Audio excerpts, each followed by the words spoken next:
بسم اللہ الرحمن الرحیم الحمد للہ رب العالمین والصلاة والسلام علی سید الانبیاء والمرسلین اما بعد فاعوذ باللہ من الشیطان الرجیم بسم اللہ الرحمن الرحیم۔ علم کلام کے موضوع پر مشتمل کتاب المعتقد المنتقد جو کہ علامہ فضل رسول بدایونی رحمہ اللہ تعالی کی تصنیف کردہ ہے، اس کے دروس کا سلسلہ چل رہا ہے اور اس میں ممتنعات کی بحث چل رہی تھی۔ کل جو ہم نے پڑھا، اللہ تبارک و تعالیٰ کو جوہر نہیں کہہ سکتے، اس پر تو یہاں سے دیکھیں یہ فرمایا تھا وَإِن قَالَ لَا كَالْجَوَاهِرِ فِي الْحَيَّزِ وَاللَّوَازِمِ مِنَ الْجِهَةِ وَالْإِحَاطَةِ وَنَحْوِهِمَا فَإِنَّمَا خَطْئُهُ فِي التَّسْمِيَةِ۔ اگر کوئی کہے کہ وہ جوہر تو ہے لیکن جواہر کی طرح نہیں ہے، حیض اور اس کے لوازمات کے اعتبار سے اور جہت اور احاطے کے اعتبار سے، تو وہ خطا میں ہے، تسمیہ کرنے پر کافر نہیں ہوگا، ٹھیک ہے۔ اور اسی طرح اگر کوئی کہتا ہے کہ وہ جسم ہے لیکن جسم کی طرح نہیں ہے، ٹھیک ہے، اگر کہتا ہے جسم اور اس کو جسم کا نام دیتا ہے اور اس کے لیے افتخار اور ترکیب اور سارے وہ لوازمات جو جسم کے ہیں وہ ثابت کرنے کی کوشش کرتا ہے تو کفر ہے۔ لیکن اگر وہ کہے کہ وہ جسم ہے لیکن اجسام کی طرح نہیں ہے، ٹھیک ہے، یعنی لوازم جسمیہ کی نفی کرتا ہے، تو یہ اطلاق اسم میں خطا ہے، ٹھیک ہے۔ جیسے کوئی کہے جوہر لا کل جواہر، ٹھیک ہے۔ ان کے نزدیک، اب یہاں پر موقف میں نے کہا تھا کہ اللہ تبارک و تعالیٰ کے جو اسماء ہیں بعض کے نزدیک توقیفی ہیں، جو توقیفی اسماء کے قائل ہیں کہ جو نام اس نے اور اس کے حبیب علیہ الصلوۃ والسلام نے بیان فرمائے وہی ہیں اس کے نام، تو ان کے نزدیک تو بالاجماع یہ کہنا درست ہے ہی نہیں، ٹھیک ہے، کیونکہ جسم اور جوہر اگرچہ اس میں سے آپ لوازمات جسمیہ لوازمات جوہریہ نکال دیں لیکن پھر بھی اسماء توقیفیہ میں سے نہیں ہے، لہٰذا یہ کہنا درست نہیں ہوگا۔ اسی طرح سے بعض وہ ہیں جو کہ اس بات کے قائل ہیں کہ ہر وہ نام جس سے اجلال کا اظہار ہو اور نقص نہ پیدا ہو وہ درست ہے اللہ کے لیے، تو ان کے نزدیک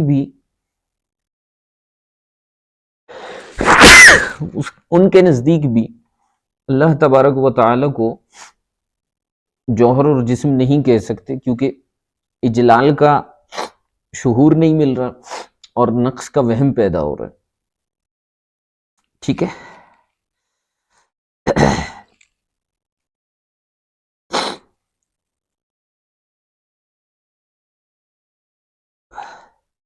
اچھا،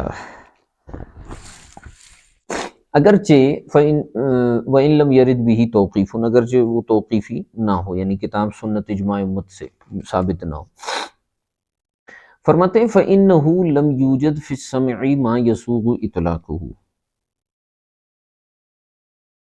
کیونکہ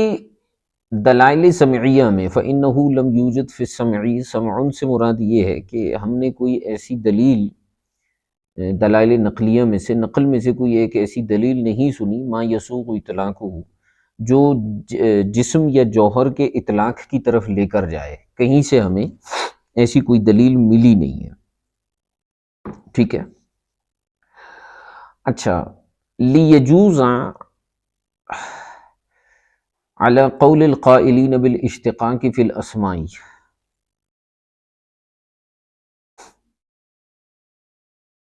تاکہ ان لوگوں کا قول درست ہو جو کہ اشتقاق فی الاسماء کے قائل ہیں، یعنی جواز اطلاق المشتق مما ثبت سمعا اتصافہ بمعنى، یعنی اس نام کا جو ہے وہ اطلاق کرنا جائز ہو ان کے نزدیک جو کہ مشتق ہے، اور جو کس چیز سے مشتق ہے؟ اس سے جس کا ثبوت دلائل نقلیہ سے، سمعن سے مراد یہاں پر دلائل نقلیہ ہیں، ٹھیک ہے۔ تو اب اس ترجمے کو دوبارہ دیکھیے گا،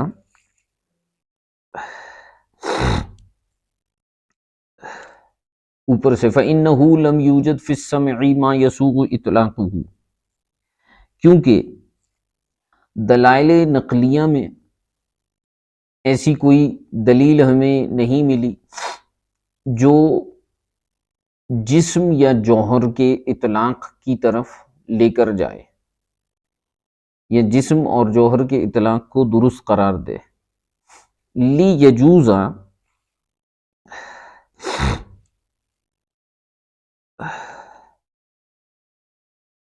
علی قول القائلین، تاکہ ان لوگوں کا قول درست ہو جائے جو کہ اشتقاق فی الاسماء کے قائل ہیں، ٹھیک ہے۔ یعنی اب یہ ان کا مذہب بیان کر رہے ہیں جو لوگ اشتقاق فی الاسماء کے قائل ہیں، فرماتے ہیں یعنی جواز اطلاق المشتقی،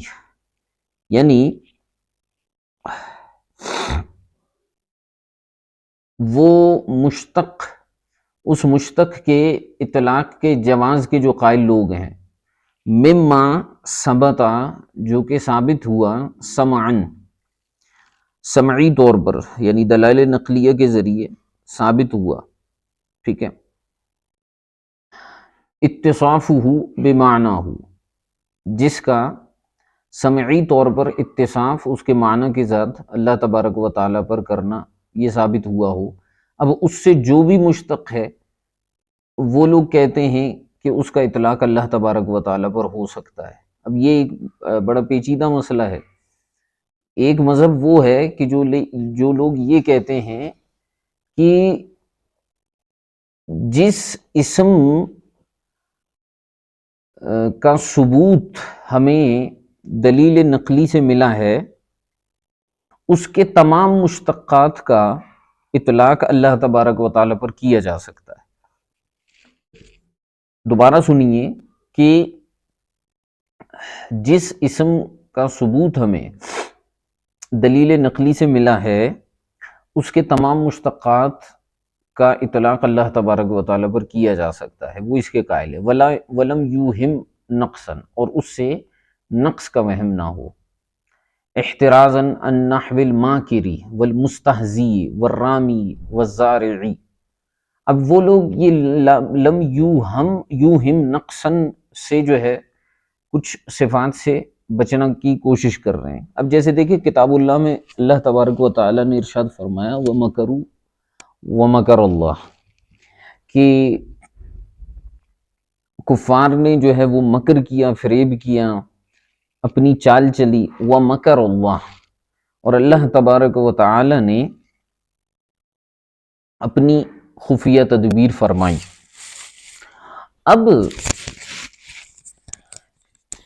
اس مکرہ فعل جو ہے اگر ہم اس کے مشتقات نکالیں تو اس کا فاعل بنتا ہے ماکر، ٹھیک ہے، ماکر۔ اب اگر ماکر کو دیکھا جائے تو ماکر جو ہے اس میں نقص کا وہم پیدا ہوگا۔ اللہ تبارک و تعالیٰ نے اپنے لیے جو اس لفظ کو استعمال فرمایا، بیان فرمایا، تو اس کا جو ہم نے معنی کیا ہے خفیہ تدبیر، ٹھیک ہے، لیکن ماکر جو ہے وہ ایک ہلکا لفظ بن جاتا ہے۔ اسی طرح مستہزی، رامی، ٹھیک ہے، زارع، اس لیے انہوں نے یہ قید بھی لگائی کہ وَلَمْ یُوہِمْ نَقْصًا، اگر وہ مشتق نقص کا وہم پیدا کرتا ہے تو ہم اسے بیان نہیں کریں گے، ٹھیک ہے۔ فَشَرْطُهُ بَعْدَ السَّمْعِ أَنْ لَا يُوهِمَ نَقْصًا، دلیل نقلی کے بعد، یعنی وہ اسماء جو توقیفی، تو ٹھیک ہے، جو توقیفی کے قائل نہیں ہے وہ کہتے ہیں کہ جو ہے وہ اسماء سنتے آ رہے ہیں ہم اللہ تبارک و تعالیٰ کے بارے میں، اس میں شرط یہ ہے کہ اس میں نقص کا وہم نہ ہو۔ تو ان کے حساب سے بھی جوہر اور جسم کہنا درست نہیں ہے۔ وہ اسم الجسمی نقیصۃ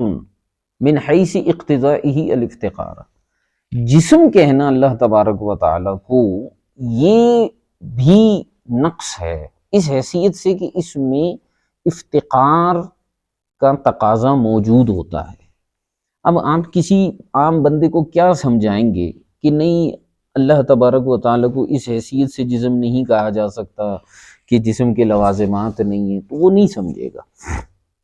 یہ ایک اہم مسئلے کی طرف آپ کو لے کر جا رہے ہیں جو میں آپ کو سمجھاؤں، ٹھیک ہے۔ وَاسْمُ الْجِسْمِ نَقِيصَةٌ مِنْ حَيْثُ اقْتِضَائِهِ الْاِفْتِقَارَ، تو اس میں جسم جو ہے یہ نقیصہ ہے، یعنی اس میں جو ہے وہ شان الوہیت میں کمی ہو جائے گی اس حیثیت سے کہ اس میں اقتضاء افتقار ہے۔ وَهُوَ أَعْظَمُ مُقْتَضٍ لِلْحُدُوث، اور افتقار جو ہے یہ حادث ہونے کا سب سے بڑا مقتضا ہے۔ فَلَمْ يُوجَدْ أَحَدٌ مِّنَ الشَّرْطَيْنِ اللَّذَيْنِ اعْتَبَرَهُمَا الْقَائِلُونَ بِالِاشْتِقَاقِ، لہٰذا جسم اور جوہر میں بھی وہ دو شرائط نہیں پائی جا رہی جن کا اعتبار قائلین بالاشتقاق نے کیا ہے، ٹھیک ہے۔ ایک تو یہ مشتق نہیں ہے، ٹھیک ہے، یعنی مشتق سے مراد یہ ہے کہ اس کے اصل کو، اس کے مصدر کو اللہ تبارک و تعالیٰ کے لیے استعمال نہیں کیا گیا دلائل سمعیہ میں، اور دوسرا یہ ہے کہ اس میں وہم نقص ہے۔ تو جو قائلین بالاشتقاق ہیں ان کے نزدیک بھی یہ کہنا درست نہیں ہے۔ وفقدان توقیف ظاہر، اور توقیف نہ ہونا یہ تو بالکل ظاہر ہے کہ کتاب سنت اجماع میں اس کو بیان نہیں کیا گیا۔ فمن اطلقہ فہو عاص بذلک الاطلاق، لہٰذا یہ جملہ بہت اہم ہے،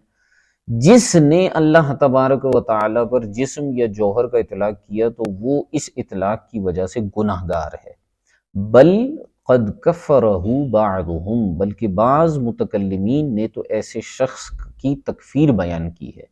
وہوا اظہر، اور یہ زیادہ ظاہر ہے، یہ زیادہ ظاہر ہے، ٹھیک ہے۔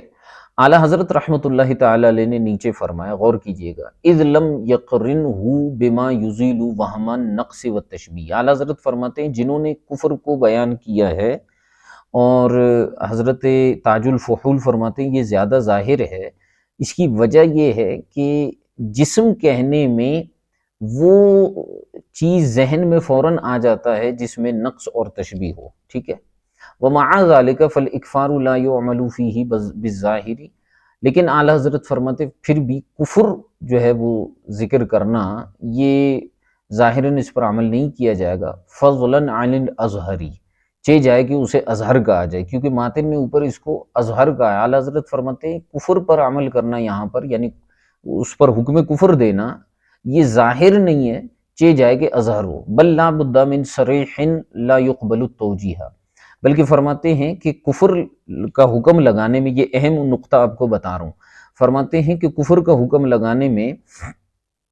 ایسے صریح کی ضرورت ہے جس میں توجیہ کی کوئی ضرورت نہ ہو۔ وباللہ التوفیق ففہم، ٹھیک ہے۔ فَإِنَّ إِطْلَاقَهُ، اب دیکھیے ماتن نے فرمایا فَإِنَّ إِطْلَاقَهُ غَيْرَ مُكْرِهٍ بَعْدَ عِلْمِهِ بِمَا فِيهِ مِنْ اقْتِضَاءِ النَّقْصِ، لہٰذا اس نام کا اطلاق کرنا یہ جو ہے وہ کیا ہوگا، غیر مکرہ ہوگا، بعد علمہ بما فیہ من اقتضاء النص، یہ جو کیا نام ہے اس کا جوہر کا، ایک منٹ ذرا سمجھ،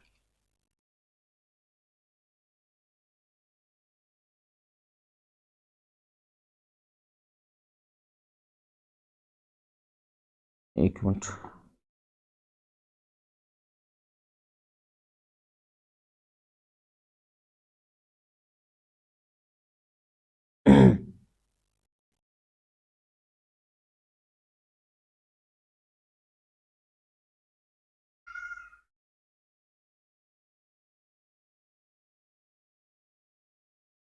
ہاں، فَإِنَّ إِطْلَاقَهُ غَيْرَ مُكْرَهٍ بَعْدَ عِلْمِهِ بِمَا فِيهِ مِنْ اقْتِضَاءِ النَّقْصِ اسْتِخْفَافٌ بِجَنَابِ الرُّبُوبِيَّةِ وَالْإِسْتِخْفَافُ بِهِ كُفْرٌ وِفَاقًا۔ اب یہ جو ماتن نے پیچھے بیان کیا نا کہ بعض نے اس کو کفر نہیں کہا، بعض نے کفر کہا ہے، اور کفر کا حکم لگانا یہ زیادہ ظاہر ہے، تو اعلیٰ حضرت نے تو نیچے فرما دیا کہ کفر کا حکم لگانے کے لیے آپ کو ایسی بات بیان کرنی پڑے گی جس میں توجیہ نہ ہو۔ اب اس میں تو توجیہ ہے، کوئی شخص کہے گا کہ میں اسے جسم مانتا ہوں لیکن جسمیت کے لوازمات کی طرح نہیں،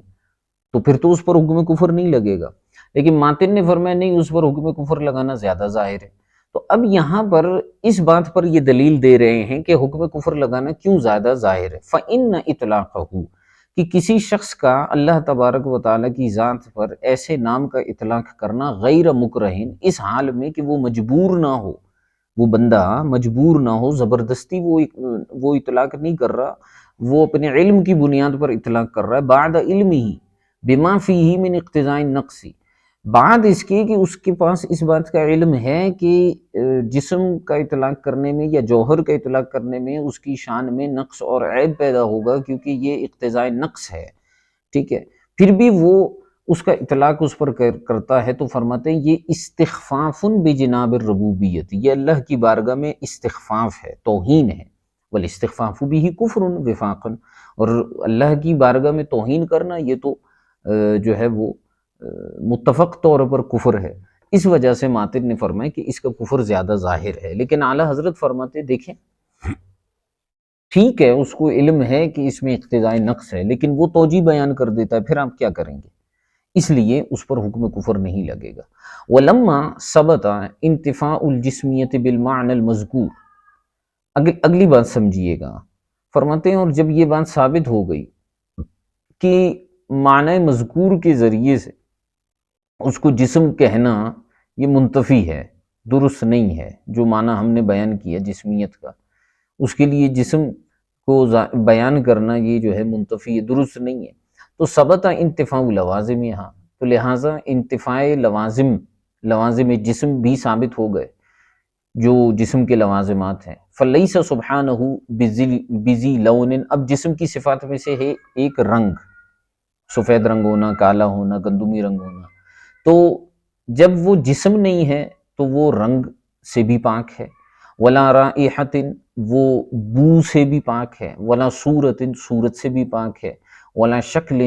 شکل سے بھی پاک ہے، ولا متناہن، انتہا سے بھی پاک ہے، کیونکہ جسم کہیں سے شروع ہوتا ہے کہیں پر ختم ہوتا ہے، ولا حال فی شیء، کسی چیز میں حلول کرنے سے بھی پاک ہے، کیونکہ جسم کسی چیز میں حلول کیے ہوتا ہے، ولا محل، محل سے بھی پاک ہے، ولا یتحد بشیء، کسی چیز سے ملنے سے بھی پاک ہے، جسم کسی چیز سے تو متحد ہوتی ہے، ملی ہوئی ہوتی ہے، ولا یعرض له لذۃ عقلیۃ، اور جسم کے لوازمات میں سے یہ بھی ہے کہ اسے لذت عقلی حاصل ہوتی ہے، تو اللہ تبارک و تعالیٰ چونکہ جسم سے پاک ہے تو وہ لذت عقلیہ کے عوارضات سے بھی منزہ ہے، پاک ہے، ولا حسیۃ، لذت حسیہ سے بھی پاک ہے، ولا علم کذالک، علم درد تکلیف اس سے بھی پاک ہے، ولا فرح، خوشی سے بھی پاک ہے، فرح، اب اس کا بھی میں بتاتا ہوں آپ کو، ولا غم، غم سے بھی پاک ہے، غضب، غضب سے بھی پاک ہے، یہ بھی جسم کے لوازمات میں سے، ولا شیء مما یعرض للاجسام، اور ہر وہ چیز جو یعرض للاجسام، جسم کو عارض ہوتے ہیں، ان سب سے پاک ہے۔ اب سوال یہاں پر پیدا ہوتا ہے، ٹھیک ہے لذت عقلیہ، حسیہ، شکل، صورت، ان کو تو چھوڑ دیں آپ، یہ جو اپنے بندوں کے اعمال پر خوش ہونا، راضی ہونا اور غضب فرمانا، یہ جو ہے یہ تو ذکر کیے گئے ہیں،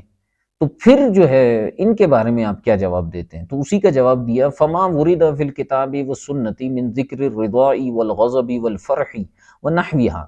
تو وہ جو کتاب اللہ میں اور سنت میں اس کی رضا، اس کے غضب، اس کے فرح کا ذکر ہے، تو اس کا کیا جو ہے وہ معنی ہوگا، ٹھیک ہے، تو یہ جیسے نیچے حاشیے میں ان کی مثالیں بھی لکھی ہوئی ہیں، نبی پاک علیہ الصلوۃ والسلام نے فرمایا واللہ للہ افرح بتوبۃ عبدہ من احدکم یجد ضالتہ بالفلات،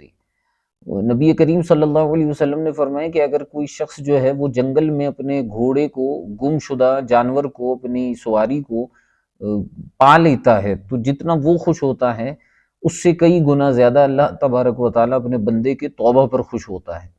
ٹھیک ہے، تو یہاں خوشی کا، غضب کا جو معنی ہے تو اس کا کیا معنی ہے؟ تو فرمایا یجب التنزیہ من ظاہرہ، ہم ہمارے اوپر واجب ہے کہ ان معانی کے ظاہر سے اللہ تبارک و تعالیٰ کو پاک مانیں، کما سیاتی، جیسے اس کا ذکر آگے آئے گا، یعنی ہم اس چیز کو جو ہے وہ مانیں کہ اللہ تبارک و تعالیٰ ان معانی کے ظاہر سے پاک ہے، ٹھیک ہے۔ اب میں نے کچھ دن پہلے بھی یہ مسئلہ آپ کو بتایا تھا کہ ہم جو ہے وہ اللہ تبارک و تعالیٰ کے لیے جب ایسی صفات استعمال کرتے ہیں تو ان کے مبادی معانی کو استعمال نہیں کرتے بلکہ غایات کو استعمال کرتے ہیں۔ اب یہ دیکھیں حاشیہ نمبر 3، بنفی المبادی، ابتدائی معانی کی نفی ہوگی، و اثبات الغایات، اور غایات کا اثبات ہوگا، علی ما علیہ المتاخرون، اس بنیاد پر جس پر متاخرین ہیں۔ اب یہ دیکھیے، فإن للغضب مثلا مبدأ،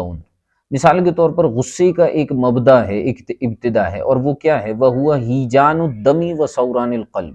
وہ خون کا جوش مارنا اور دل کا تیز دھڑکنا ہے۔ وغایتہ، اور اس کی انتہا ہے، ارادۃ الانتقام، کسی سے انتقام کا ارادہ کرنا، وقصد الایلام، اور اسے تکلیف دینا۔ فالمراد غضب فیہ سبحانہ ھذا، اللہ کے بارے میں غضب کا جو معنی ہوگا، اس کا انتہائی معنی ہوگا، وہ یہ ہوگا کہ اللہ تبارک و تعالیٰ اسے تکلیف دے گا، اسے سزا دے گا، ٹھیک ہے، لا ذاکا، نہ کہ پہلا معنی، ٹھیک ہے، ٹھیک ہو گیا۔ اچھا اب ذرا دیکھیے گا، اچھا یہاں سے وَكَذَلِكَ الْعَرْض، اور اسی طرح اللہ تبارک و تعالیٰ کو جیسے جوہر اور جسم نہیں کہہ سکتے، عرض بھی نہیں کہہ سکتے، لِأَنَّهُ الْمُحْتَاجُ إِلَى الْجِسْمِ فِي تَقَوُّمِهِ، کیونکہ عرض جو ہوتا ہے وہ اپنے قائم ہونے میں جسم یا جوہر کا محتاج ہوتا ہے، فَيَسْتَحِيلُ وُجُودُهُ قَبْلَهُ، لہٰذا اس کا وجود اس سے پہلے محال ہے۔ وَاللَّهُ تَعَالَى قَبْلَ كُلِّ شَيْءٍ مُوجِدُهُ، اور اللہ تبارک و تعالیٰ ہر چیز سے پہلے موجود ہے، کیونکہ اگر آپ اسے عارض مانیں گے تو جسم کی طرف محتاجگی ہوگی، اور جسم کا اس سے پہلے ہونا ضروری ہوگا، حالانکہ اللہ تبارک و تعالیٰ ہر چیز سے پہلے ہے، تو لہٰذا وہ عارض بھی نہیں ہے۔ آگے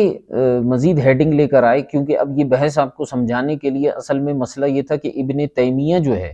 اس کی گمراہیوں کو بیان کرنا تھا۔ یہ جو ساری جہت اور جسم کی جوہر کی بحث کی ہے، یہ اس لیے کہ ابن تیمیہ نے اس میں بڑی خرافات بیان کی ہیں۔ تو فرماتے ہیں تنزیہہ تعالی عن الجہت و ذکر ضلالات ابن تیمیہ، اللہ تبارک و تعالیٰ کا جہت سے پاک ہونا اور ابن تیمیہ کی گمراہیوں کا ذکر۔ فرماتے ہیں وَكَذَلِكَ الْجِہَةُ، اسی طرح جہت بھی اللہ تبارک و تعالیٰ کے لیے ناممکن ہے، اِذ معنی الاختصاص بالجہت، کیونکہ اگر کسی چیز کو آپ نے جہت کے ساتھ خاص کیا تو اس کا کیا معنی ہے کہ اختصاصہ بحیز معین، کہ وہ کسی حیز معینہ کے ساتھ خاص ہو جائے گا، وقد بطل، اور یہ چیز باطل ہے، کیوں؟ لبطلان الجوہریت والجسمیت، کیونکہ ہم نے پہلے ہی جوہریت اور جسمیت کو اللہ کے حق میں باطل قرار دے دیا ہے، تو اس لیے اس کے لیے جہت بھی ثابت نہیں ہوگا، ٹھیک ہے۔ فَإِنْ أُرِيدَ بِالْجِهَةِ مَعْنَى غَيْرِ هَذَا، اگر جہت سے معنی یہ لیں گے تو وہ باطل ہے، اور اگر جہت کے سے کوئی اور معنی مراد لے رہے ہیں آپ، مما لیس فیہ حلول حیز ولا جسمیت، ایسا کوئی معنی اگر جہت سے مراد لیتے ہیں جس میں حیز کا معنی نہ ہو اور جسمیت کا معنی نہ ہو، فَلْيُبَيِّن، تو پھر اسے بیان کریں، حتیٰ يُنظر فیہ، تو اس میں نظر کیا جائے گا۔ یعنی اگر آپ کہتے ہیں نہیں اللہ کے لیے جہت تو ثابت ہے لیکن جہت سے ہماری مراد یہ والی نہیں ہے، تو ہم کہیں گے کہ ٹھیک ہے حضرت آپ ایسا کریں، آپ کوئی ایسا معنی بیان کر دے جہت کا کہ اس میں غور و فکر کیا جا سکے۔ ایرجعوا الی التنزیہ اما لا یلیق بجلال الباری سبحانہ، کیا وہ معنی لوٹ سکتا ہے ایسے تنزیہ کی طرف، ایسی پاکی کی طرف کہ جو اللہ تبارک و تعالیٰ کی ذات کے قائم مقام، اللہ تبارک و تعالیٰ کی ذات کے لائق ہے یا نہیں ہے؟ ایک منٹ ذرا صبر کیجیے۔ تو ایسا معنی بیان کر دیجئے کہ جس میں ہم غور و فکر کریں کہ کیا وہ اللہ تبارک و تعالیٰ کی تنزیہ کی طرف، ایسے تنزیہ کی طرف راجع ہے جو جلالت باری تعالیٰ کے لائق نہیں ہے، یعنی ایسی چیز سے پاک ہے جہت کا معنی جو ذات باری تعالیٰ کے لائق نہیں ہے۔ فیخطی فی مجرد التعبیر عنہ بالجہت، لہٰذا وہ بندہ جو صرف اس کو جہت سے تعبیر کرتا ہے وہ اس میں خطا پر ہوگا، ٹھیک ہے، لِإِيهَامِهِ مَا لَا يَلِيقُ، کیونکہ اس سے وہی وہم پیدا ہوگا کہ جو ذات باری تعالیٰ کے لائق نہیں ہے، وَلِعَدْمِ وُرُودِهِ فِي السُّنَّةِ، اور ایسا کوئی معنی جو جہت کا مطلقاً معنی ہوتا ہے وہ سنت میں وارد نہیں ہے۔ اور یرجع الی غیر تنزیہ، یا پھر بندہ جو ہے وہ غیر تنزیہ کی طرف لوٹ جائے گا، یا وہ معنی غیر تنزیہ کی طرف لوٹ جائے گا۔ فیبین فسادہ لقائلہ وغیرہ، فیبین تو اس کا جو فساد ہے وہ واضح ہو جائے گا اس کے قائل اور غیر قائل کے لیے، صونا عن الضلال، یا جو ہے وہ اس کا فساد جو ہے بیان کر دیا جائے قائل کے لیے بھی اور غیر کے لیے بھی، گمراہی سے بچانے کے لیے۔ ٹھیک ہے، کہنے کا مقصد یہ ہے کہ جو جہت کا مطلقاً ذکر ہوتا ہے اس سے کیا ہوگا کہ اللہ تبارک و تعالیٰ کی شان کبریائی میں کمی اور نقص واقع ہو جائے گی۔ اگر جہت کا جو معنی ہم نے اوپر بیان کیا کہ یہ حیز وغیرہ کے ساتھ خاص ہو جاتا ہے اور وہ جوہریت اور جسمیت کی طرف لے کر جاتے ہیں، اگر آپ کہتے ہیں نہیں جہت سے ہماری مراد کچھ اور ہے تو پھر اسے بیان کر دیں، ٹھیک ہے۔ فَإِنْ قِيلَ فَمَا بَالُ الْأَيْدِي تُرْفَعُ إِلَى السَّمَاءِ بِالدُّعَاءِ وَهُوَ جِهَةُ الْعُلُوِّ۔ اب بہت اہم ایک مسئلہ ہے، ایک اعتراض ہے، لوگ دعا کے لیے آسمان کی طرف ہاتھ اٹھاتے ہیں، ٹھیک ہے۔ سوال ہوا کہ ہاتھوں کا کیا معاملہ ہے ترفع الی السماء بالدعاء، کہ ان کو آسمان کی طرف دعا کے لیے بلند کیا جاتا ہے، وہو جہت العلو، کیا یہ جہت علو نہیں ہے، بلندی آسمان کی طرف؟ اجیب بھی ان السماء قبلۃ الدعاء تستقبل بالایدی۔ اب یہاں پر تو یہ سوال پیدا ہوا کہ یہ جہت ہے، چونکہ آسمان کی طرف آپ ہاتھ اٹھاتے ہیں بلند کرتے ہیں تو گویا اس کا مطلب یہ مانگ اللہ سے رہیں، تو آسمان کی طرف ہاتھ بلند کر رہے ہیں تو اس کا مطلب ہے اس کے لیے جہت تو ثابت ہو گئی۔ تو اس کا جواب دیا بِأَنَّ السَّمَاءَ قِبْلَةُ الدُّعَاء تُسْتَقْبَلُ بِالْأَيْدِي، بات یہ ہے کہ آسمان دعا کا قبلہ ہے، جس طرح سے نماز کا قبلہ کعبہ ہے اسی طرح سے دعا کا قبلہ آسمان ہے، اسی کی طرف ہاتھوں کو بلند کیا جاتا ہے۔ کما ان البیت قبلۃ الصلاۃ، جس طرح سے بیت اللہ صلاۃ نماز کا قبلہ ہے، یستقبل بالصدر والوجہ، اس کی طرف جو ہے چہرے اور سینے کے ذریعے جو ہے وہ رخ کیا جاتا ہے۔ والمعبود بالصلاۃ والمقصود بالدعاء منزہ عن الحلول بالبیت والسماء، اور جو معبود بالصلاۃ ہے نماز کے ذریعے جس کی عبادت کی جاتی ہے، مقصود بالدعا ہے دعا کے ذریعے جس سے مانگا جاتا ہے، وہ منزہ ہے حلول بالبیت والسماء سے، آسمان اور زمین میں سمانے سے پاک ہے، ٹھیک ہے۔ تو اصل میں نماز کا قبلہ یہ جو ہے کعبہ ہے، دعا کا قبلہ آسمان ہے، لیکن جو معبود بالصلاۃ ہے مقصود بالدعا ہے اسے کسی جہت کی ضرورت نہیں ہے۔ ومعتقد الجہتی، اب یہاں سے بات ہوتی ہے کہ وہ بندہ جو جہت کا معتقد ہے، اعتقاد کرنے والا ہے، اس کے بارے میں کیا حکم ہے؟ فرمائے قیل یکفر، کہا گیا کہ اس کی تکفیر کی جائے گی، وقیل لا یکفر، اور کہا گیا کہ اس کی تکفیر نہیں کی جائے گی۔ وقیدہ النووی بکونہ من العامۃ، اور امام نووی نے اس کی قید لگایا اس چیز سے کہ وہ عامہ میں سے ہو، یعنی عام افراد میں سے ہو تو اس کی تکفیر نہیں کی جائے گی، اور خاص افراد میں سے علماء میں سے ہو، اہل علم میں سے ہو تو اس کی تکفیر کی جائے گی اگر وہ جہت کا قائل ہوگا، ٹھیک ہے۔ امام نووی نے یہ بیان کیا۔ قال العلامہ الہیتمی، امام ابن حجر ہیتمی علیہ الرحمہ نے، امام ابن حجر مکی بھی جس کو کہتے ہیں، ایک ہیں امام ابن حجر عسقلانی، یہ وہ والے نہیں ہیں، ابن حجر مکی ہیتمی، یہ جو ہیں انہوں نے فرمایا کہ وما وقع من ابن تیمیہ، جو ابن تیمیہ کے بارے میں واقع ہوا، مما ذکر، جو ذکر کیا گیا ہے، یعنی فی نفی مشروعیت زیارتہ صلی اللہ علیہ وسلم وحرمت السفر الیہا، کہ جس نے نبی کریم صلی اللہ علیہ وآلہ وسلم کی زیارت کو مشروع قرار نہیں دیا، یعنی وہ یہ کہتا ہے کہ نبی کریم صلی اللہ علیہ وسلم کے روضے پر حاضر ہونا ضروری نہیں ہے، وحرمت السفر الیہا، اور حضور کی طرف سفر کرنا حرام قرار دیا ہے، وعدم قصر الصلاۃ فیہ، اور جو حضور کی طرف سفر کرے گا تو اس سفر کے دوران نماز میں قصر نہیں کرے گا، وَإِنْ كَانَ عَثَرَةً لَا تُقَالُ، ابدا۔ ایک منٹ، ایک منٹ ذرا صبر کیجیے۔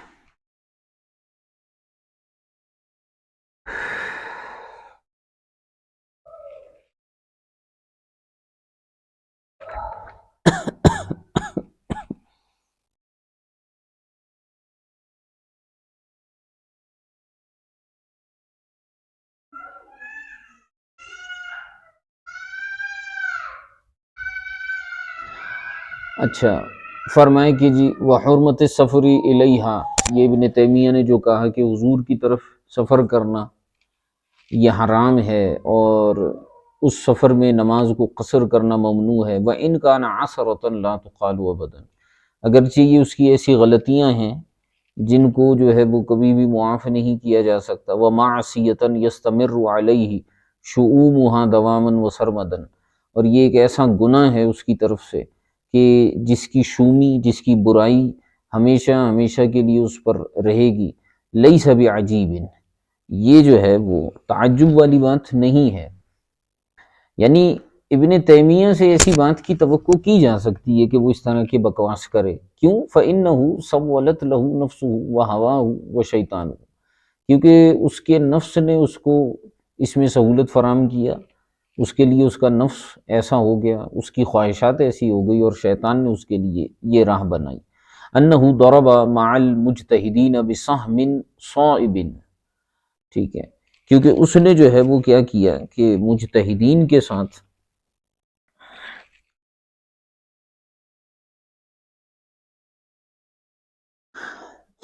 اس کو جو ہے اس کے نفس نے بہکا دیا، اور شیطان نے اسے بہکا دیا کہ انہ ضرب مع المجتہدین بسہم صائب، کہ اس نے اپنے آپ کو مجتہدین کے ساتھ حصے دار سمجھا۔ وما دری المحروم انہ اتی باقبح المعائب، اور اس محروم کو یہ پتہ نہیں چلا، یعنی ابن تیمیہ کو یہ پتہ نہیں چلا کہ اس نے بہت بڑا عیب، بہت بڑی برائی بیان کر دی ہے۔ اذ خالف اجماعہم فی مسائل کثیرۃ، کیونکہ اس نے علماء کی مخالفت کی کثیر مسائل کے اندر۔ وتدارک علی ائمتہم، اور اس نے ائمہ اسلام کا تدارک کیا، سیما الخلفاء الراشدین، خاص طور پہ خلفاء راشدین کے خلاف بکواسات کی، باعتراضات سخیفۃ شہیرۃ، برے اور مشہور اعتراضات کے ذریعے۔ وَأَتَى مِن نَحْوِ هَذِهِ الْخُرَافَاتِ بِمَا تَمَجَّهَا الْأَسْمَاعَ وَتَنَفَّرَ عَنِ الطَّبَاعِ، اور وہ اس طرح کے کئی خرافات لے کر آ گئے جو کانوں کو پسند نہیں ہیں اور طبیعتیں ان سے متنفر ہوتی ہیں۔ حتیٰ تجاوز إلى الجانب الأقدس المنزہ عن كل نقص والمستحق لكل کمال انفس، یہاں تک کہ وہ تجاوز کرتے کرتے آئمہ، اسلاف، مجتہدین، خلفائے راشدین، ان سے تجاوز کرتے کرتے یہاں تک کہ وہ نبی اللہ تبارک و تعالیٰ کی ذات اقدس تک پہنچا، ٹھیک ہے، وہ ذات اقدس جو ہر نقص سے پاک ہے اور ہر صفت کمال کا مستحق ہے، اس کی بارگاہ تک گستاخیاں اس کی پہنچ گئیں۔ وَنَسَبَ إِلَيْهِ الْعَظَائِمَ وَالْكَبَائِرَ، اور اس نے اللہ تبارک و تعالی کی طرف منسوب کر دی بہت بری بری چیزیں۔ وَخَنَقَ سَیَاجَ عَظْمَتِهِ وَكِبْرِیَاءِ جَلَالَتِهِ، اور اس نے اللہ تبارک و تعالی کی عظمت کے پردوں کو اور اس کی کبریائی اور جلالت کے پردوں کو چاک کرنا چاہا، بما اظہر لعامۃ علی المنابر، جو کہ بالکل ظاہر ہے اس کی ممبر پر،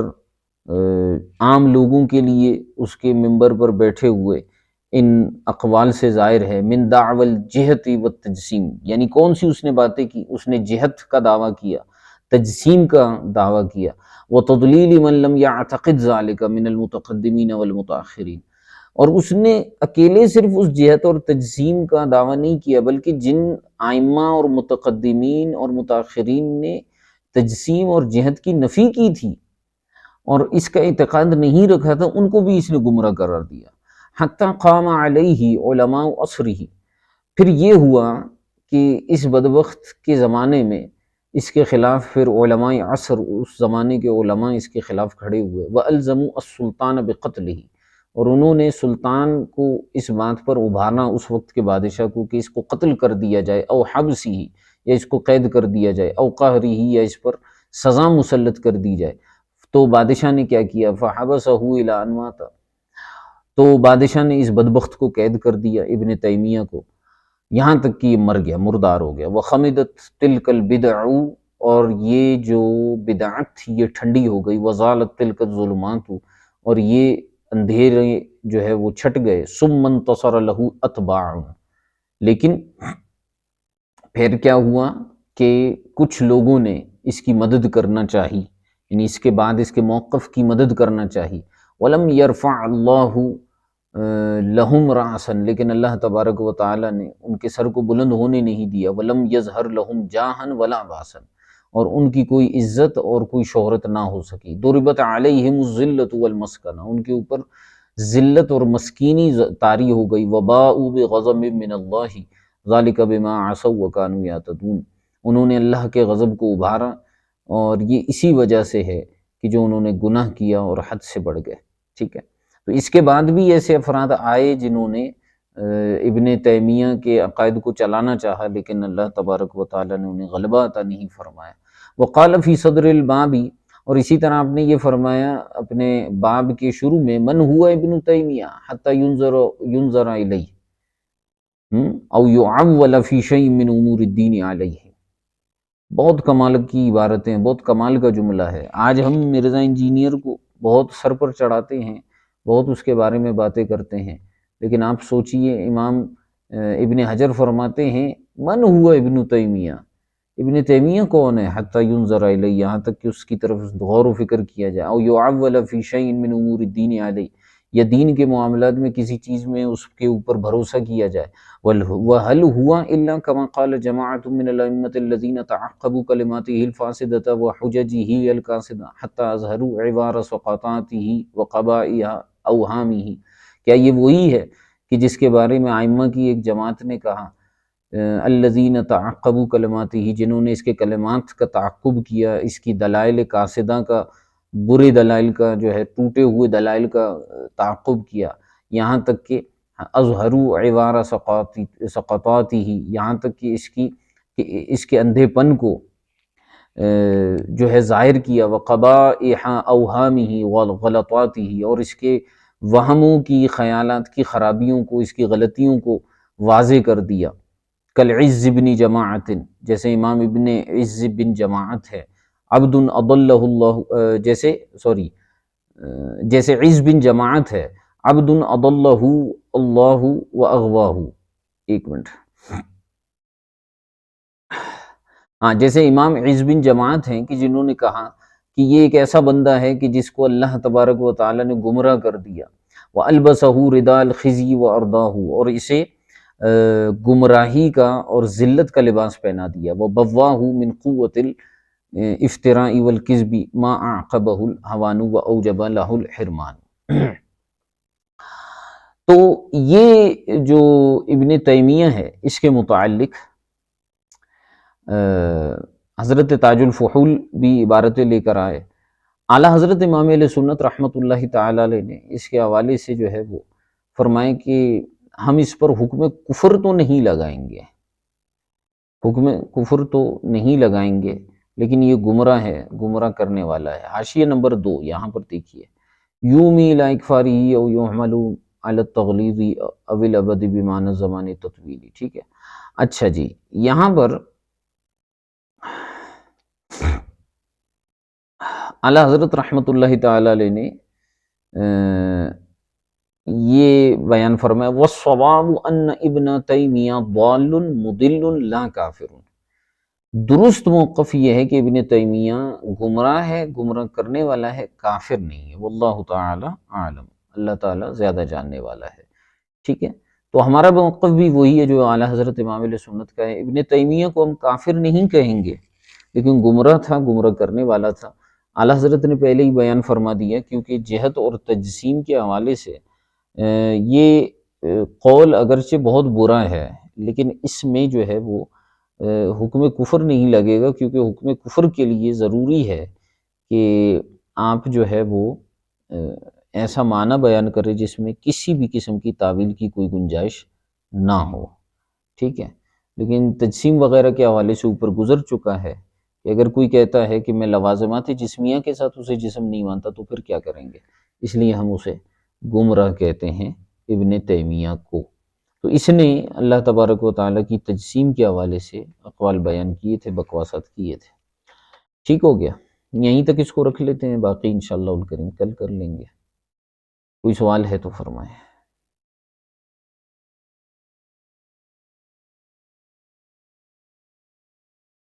جی کوئی سوال ہے تو ارشاد فرمائیں۔ اللہ